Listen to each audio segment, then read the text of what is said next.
Yoz mavsumida bizni UFC yulduzlari ishtirokida dahshatli janglar kutib turibdi. UFC Oq o'yin 4-iyun Ilya Topuria va Justin Gaethje, Alex Pereira va Cyril Gane.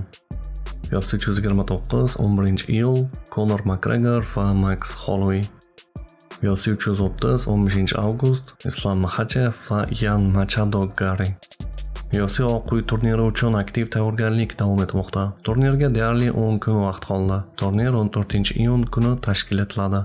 Tadbirning umumiy qiymati taxminan $60 million deb baholanmoqda. Turnirdan keyin faqat maysazorni tiklashning o'zi $1 million atrofida xarajat talab qilar ekan. Turnir AQShning 250 yilligi hamda Donald Trampning 80 yoshini nishonlash doirasida o'tkazilmoqda. Ilya Topuria Oq uy turniri oldidan o'lim marosimi uslubidagi fotosessiya tashkil qildi. Tadbirda uning so'nggi 4 ta raqibining surati namoyish etildi. Justin Gaethje uchun esa alohida oq atirgul tayyorlangan. Gaethje Oq uyda qulaydi, men uning uchun maxsus oq atirgul tayyorlab qo'ydim. Bunday narsalar bilan hamma ham maqtana olmaydi Justin, dedi Ilya Topuria. Agar Ilya Topuria Oq uyda Justin Gaethjeni nokaut qilsa, u BMF kamarining so'nggi 3 nafar egasini nokaut qilgan bo'ladi.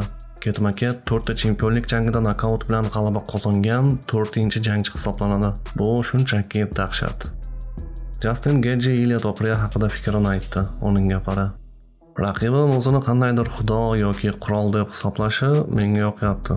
Chunki shunda men uni osmondan yerga tushirib, hammamiz kabi oddiy inson ekanini eslatib qo'ya olaman. Men bosimni yaxshi ko'raman. Muxlislar nazarida outsider bo'lish, meni hisobdan chiqarishlari menga yoqyapti." Topurianing o'ziga bo'lgan ishonchi, u ko'plab jangchilarga aynan shunday ruhiyat bilan chiqqan va har safar muvaffaqiyat qozongan. Bu McGregorning yondashuviga o'xshaydi. O'zingni yengilmas jangchi sifatida ko'rsatasan, lekin bir kun mag'lub bo'lsang, keyin nima qilasan? Shuning uchun ham men unga shu saboqni berish imkoniyatini sabrsizlik bilan kutyapman, dedi Justin Gaethje. Ilya Topuria Justin Gaethjening otasiga keskin javob qaytardi.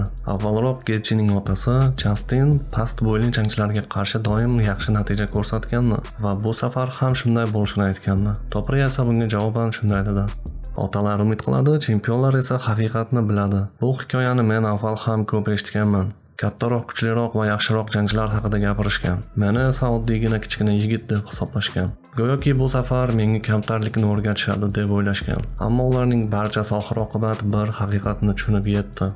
Sening o'g'ling ham allaqachon men uchun navbatdagi qurbonlardan biriga aylangan. Men 3-chempionlik kamarini qo'lga kiritmoqchiman. Gaethje bilan jangdan keyin agar UFC meni yarim o'rta vaznga ko'tarilib, Islam Makhachev bilan jang qilish imkoniyatini bersa, bunda juda xursand bo'laman", dedi Ilya Topuria.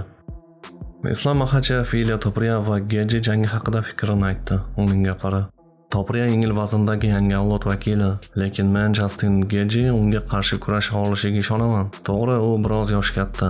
Justin ajoyib jangchi, u afsona. Uning hisobida juda ko'p janglar bor, ammo hozir yengil vazn divizionida Ilya Topurianing davri boshlanmoqda", deb javob berdi Islam Makhachev. Sizningcha ushbu jang taqdiri qanday tugashi mumkin?